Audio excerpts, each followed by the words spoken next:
delivered 500 babies in my career. Abortion is divisive, and Tim Walz is weaponizing the issue.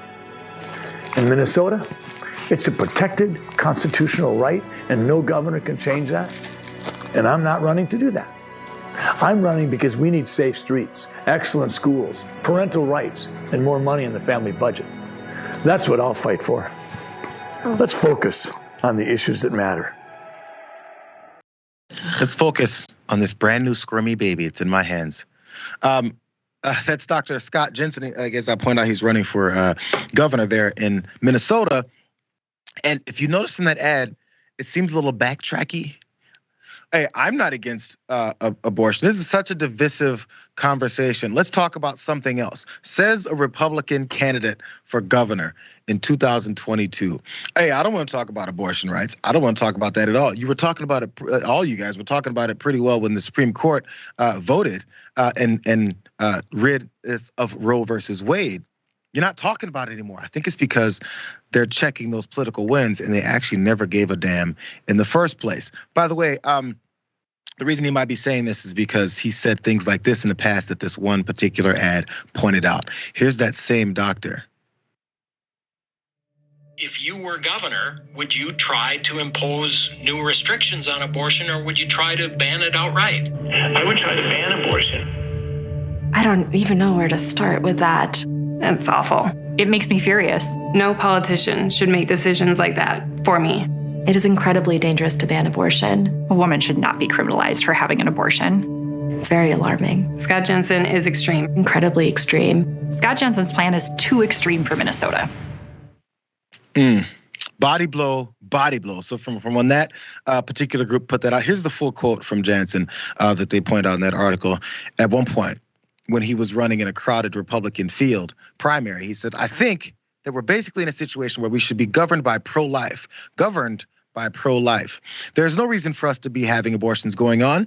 We have tremendous opportunities and availability of birth control. We don't need to be snuffing out lives that, if left alone, will produce a viable newborn that may go on to be the next Albert Einstein. Why? So you can ignore Einstein's warnings about climate change? Why do we need another scientist when the entire party of anti-science are going to throw him on? Oh, we could have the next Fauci. We could dox the next Einstein. Please, we don't deserve the next Einstein at all.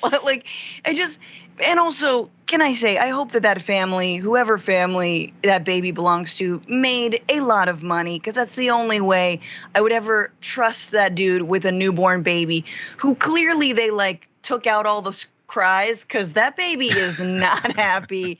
I guess you can hold it like that, but not for very long. That man has dropped a lot of babies in his lifetime. But also, okay, look, Minnesota is, I'm glad you're hearing from Minnesotan women themselves. But look, if he is running as a Republican, he's running in a party that has refused to do basic things for mothers across the country, like expanding Medicaid. Minnesota is a state that did, but 12 other red states across this country have not expanded Medicaid. And watch, I don't even know the ins and outs of Medicaid, the Medicaid fight in Minnesota. Maybe they're trying to defund it, step by step, as Republicans always are. Medicaid helps pregnant women who are low income, children who are low income, families who are low income. It is the number one way, if you say you care about life, to help families. And Republicans hate it. They've had it in their crosshairs to defund for so long.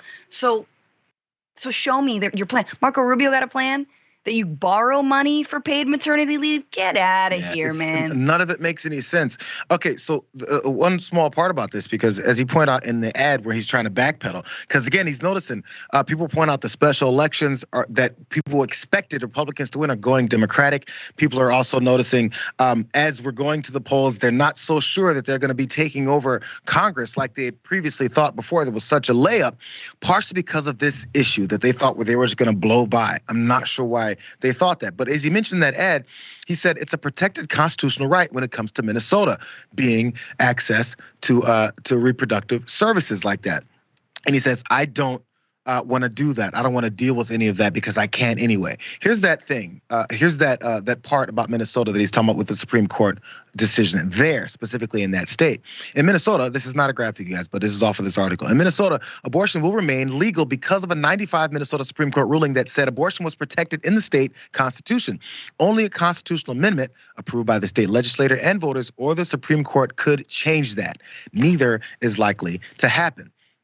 So when Jensen says previously, when he's in a crowded Republican field, hey, we should change this. This is the way abortion should be in this state. He knew there's nothing he could do about it. Once the political winds change, then he says, hey, you guys, don't hold me to what I just said. There's nothing I can do about it. It's because he has no principles, he has no stances, and whatever he believes, we don't know. It'll be whatever he thinks will be able to get him into office. This is the basis for his belief systems. So it comes down to, do you trust Dr. Jensen, Scott Jensen? Do you trust that he's going to lie to you again? Because he's definitely lying just to get into office. What's he trying to get into office for? Just ask yourself the question before you go to the polls. That's all.